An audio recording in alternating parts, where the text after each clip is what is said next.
Hi, this is Bob Kay from the AMD World Championship in Sturgis 2010. I have with me today Joe from the Cooper Smithing Company. Joe has spent a lot of time putting this special bike together, and it's kind of a unique feature with a lot of references to some of the older bikes. Joe, will you tell us a little bit about what you were thinking, what your design objectives, kind of where you were going when you were just thinking about wanting to build this bike? Well, everything kind of started with the tires, I suppose. You know, I kind of went with what I had available at the shop before I started building anything. And, you know, I had a Rex Sportster and I had a new set of tires that a friend dropped off. So, you know, really I just kind of let the bike put itself together from there. You know, I mocked it up, just had it set in, you know, just the bare engine and just kind of, you know, connected the dots more or less. And then as it kind of grew, you know, pieces fell into place, things started to fit where they went, you know. Well, I noticed that you got kind of a really nice little tank and fender combination done off in a bright finish. Tell us how what you had to do to modify or build that tank and get that flawless finish on that tank and fender. Well, all the sheet metal on the bike, it was all started from flat sheets of steel, and you know, it was all hand hammered and formed, and you know, not a lot of skill. It's just more a lot of patience. You just take your time, make sure everything's nice and smooth.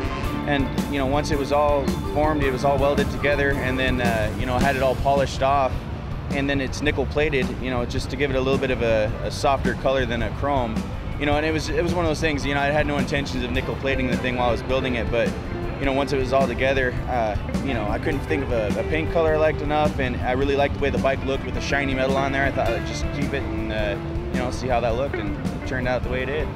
Well, it does look pretty good, and doesn't take much talent is a pretty modest statement. If you take a look at this, the finish on that tank and fender is just flawless.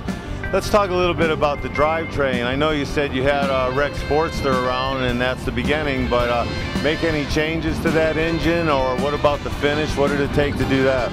Well, my biggest goal with the bike was just to have something that was really solid and something that was really reliable. So after I tore the engine apart, you know, checked for any errors or, you know, anything that might have been going wrong, you know, because it was a used engine, and just rebuilt it to stock. So everything on there is back to stock specs.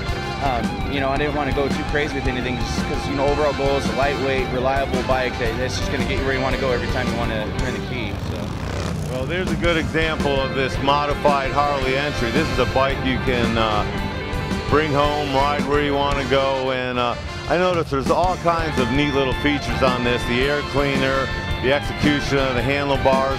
Why don't you talk to us about some of those special features that you actually, looks like handcrafted? Well, sure. You know, like the handlebars, everything you see here has that kind of a brown color. All of that's formed in steel, and then, you know, of course, I had it copper plated and then patinaed from there.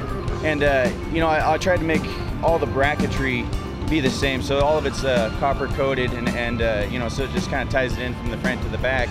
And you know, all the metal or the solid components like the headlight, the exhaust pipes, everything, all that's nickel plated. You know, just doing my best to kind of tie it all in together. But you know, things like the headlight, that comes off of it's actually a signal light out of the Korean War, and you know, it's one of those things I had around. It fit, you know, and you know, after holding several things up there, that's the one that just kind of seemed to go with the bike.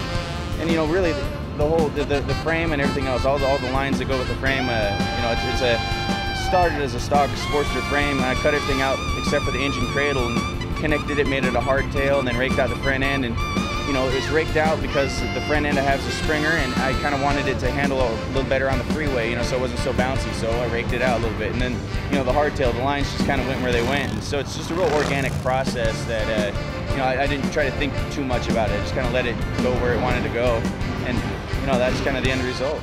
Well, it obviously flows all together. Kind of from some parts you had hanging around, you seem to make them all work pretty well. Something like this, that's this flawless, how long does it take you to execute this type of project? Well, you know, like any of the other shops that you talk to, it's hard to find time to work on a custom project. You know, especially this is just a shop-owned bike. You know, so it's one of those things where there's a lot of other jobs that come through. But I kept a pretty good tally on the bike, and it's a 5-week build for everything on here, and it took me about a year to find those 5 weeks. So when I was on the job, I clocked in, and when you add that all up, like I said, it's about a 5-week build. But those, you know, it's of course pretty long days in those 5 weeks. So.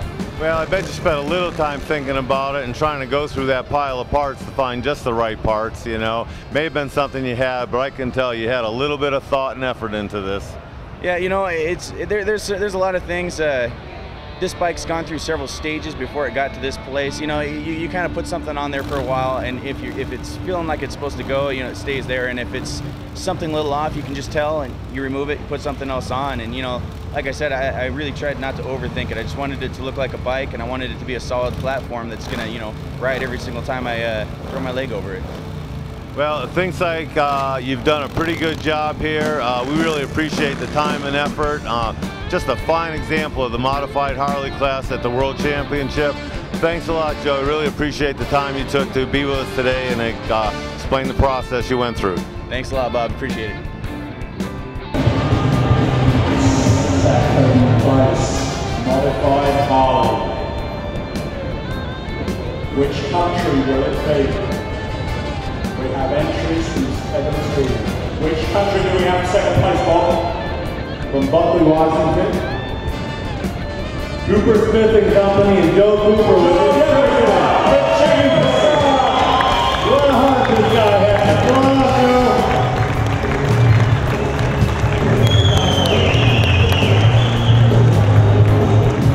Well, good job, Joe. This guy said, I'm just coming along with the show. I'm just a new guy. I think he doesn't think that now. Well done, Joe.